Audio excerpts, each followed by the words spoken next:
Hello friends, कैसे हैं आप सब लोग। उम्मीद है सब बढ़िया ही होंगे। अगर मैं आप लोगों से पूछूं कि आप में से कितने लोगों के बड़े बड़े सपने हैं तो आप सभी लोग हाँ बोलेंगे। लेकिन अगर मैं आप लोगों से ये पूछूं कि आप लोगों में से कितने लोगों ने अपने सपनों को पूरा किया है तो शायद इस सवाल के जवाब में कुछ ही लोग हाँ बोलेंगे। तो फ्रेंड्स, कहने का मतलब ये है कि हम लोग बड़े बड़े सपने तो देखते हैं लेकिन उनको पूरा करने का जज्बा बहुत कम लोगों में होता है। वैसे एक ऐसा ही सूरज को छूने का सपना नासा ने बहुत सालों पहले देखा था। बड़े बड़े सपनों को वो ही पूरा कर पाते हैं जो अपने सपनों के पीछे पागल होते हैं, यानी अपने सपनों को पूरा करने की चाहत उनकी रग रग में बसी होती है। सूरज को छूने का सपना कोई आम साधारण सपना नहीं था, क्योंकि इससे पहले अगर कोई इंसान आपसे ये सपना पूरा करने को कहता तो शायद आप उसे कोई पागल ही समझते, क्योंकि सूरज के बाहरी वातावरण का तापमान लगभग 15 लाख डिग्री सेल्सियस होता है। ऐसे में पृथ्वी पर शायद ही ऐसी कोई चीज होगी जो इतने ज्यादा तापमान को झेल पाए। इसीलिए कई लोगों के लिए ये सपना कोई काल्पनिक घटना से ज्यादा नहीं हो सकता था। लेकिन आखिरकार ये सपना भी पूरा हो चुका है। जानना चाहते हैं आखिर कैसे? तो वीडियो को पूरा देखिएगा।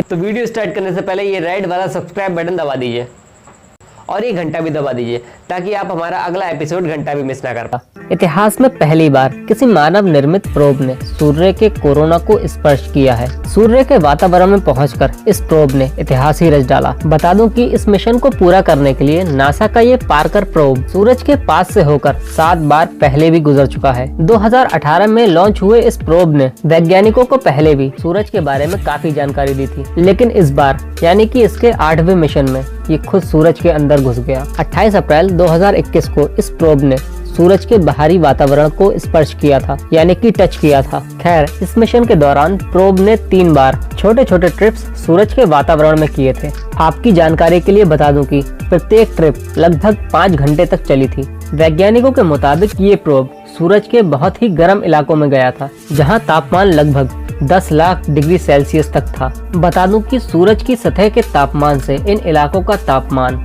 काफी ज्यादा होता है। सूरज की सतह का तापमान सिर्फ 5500 डिग्री सेल्सियस ही रहता है। वैसे इतने ज्यादा तापमान में प्रोब ने एक बहुत ही खास काम किया। उसने सूरज के वातावरण से कई पार्टिकल्स को इकट्ठा किया। वैसे जिस डिवाइस के जरिए प्रोब ने सोलर पार्टिकल्स इकट्ठा किए उसे सोलर प्रोब कप कहा जाता है। ये एक बहुत ही खास डिवाइस है। फ्रेंड्स, पृथ्वी के बनने से लेकर आज तक हमने सूरज को सिर्फ दूर से ही देखा है, क्योंकि सूरज गर्म ही इतना है कि आप उसके पास जाने का सोच ही नहीं सकते। पिछले कई दशकों से पृथ्वी पर हर एक वैज्ञानिक सूरज के अंदर क्या क्या हो सकता है उसके बारे में सिर्फ अनुमान ही लगा रहे थे। ये बात कुछ ऐसी है कि आप समुद्र के किनारे बैठे बैठे समंदर की गहराई में छुपी चीजों के बारे में सोचने लगे। मानव सभ्यता कभी भी इस मिशन को दरकिनार नहीं कर सकती थी, चाहे कितना भी कठिन ये मिशन क्यों ना हो। एक न एक दिन इस मिशन को पूरा करने का सपना सभी वैज्ञानिकों ने देख रखा था। एक उम्मीद थी, जब हम सूरज के वातावरण में अपना प्रोब छोड़कर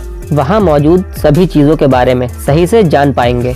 वो मिशन आज पूरा हुआ और नासा के वैज्ञानिकों को इस मिशन से मिलने वाली खुशी और प्रेरणा शायद आने वाले समय में कई असाधारण मिशनों को पूरा करने का मार्ग भी दिखाएगा। खैर, जिस जगह पर प्रोब गया था वो जगह वाकई में काफी ज्यादा प्रतिकूल थी। शक्तिशाली सोलर विंड से लेकर प्लाज्मा से निकलने वाले काफी ज्यादा चार्ज्ड पार्टिकल से लेकर हर एक चीज सूरज के कोरोना में ही मौजूद रहती है। तो आप खुद सोचें कि एक प्रोब के लिए वहां जाना कितना ज्यादा खतरनाक होगा। हालांकि इस मिशन के दौरान वैज्ञानिकों ने सूरज के मैग्नेटिक फील्ड को इस्तेमाल करते हुए बड़े ही सावधानी से प्रोब को सूरज के कोरोना में दाखिल करवाया। सूरज की सतह पर एक ऐसी जगह भी है जहां इसको अंजाम दिया जा सकता है। लेकिन अफसोस की बात यह है कि इस मिशन से पहले वैज्ञानिकों को इस जगह के बारे में कुछ नहीं पता था। लेकिन पार्कर प्रोब की वजह से वैज्ञानिकों को आखिरकार उस जगह के बारे में पता चल गया, जिसको उन्होंने एल्फ-वेन पॉइंट का नाम दिया। बता दूं कि ये सतह सूरज से लगभग 13 लाख किलोमीटर ऊपर वातावरण में स्थित है। फ्रेंड्स, इस जगह को ढूंढना ही वैज्ञानिकों के लिए पहली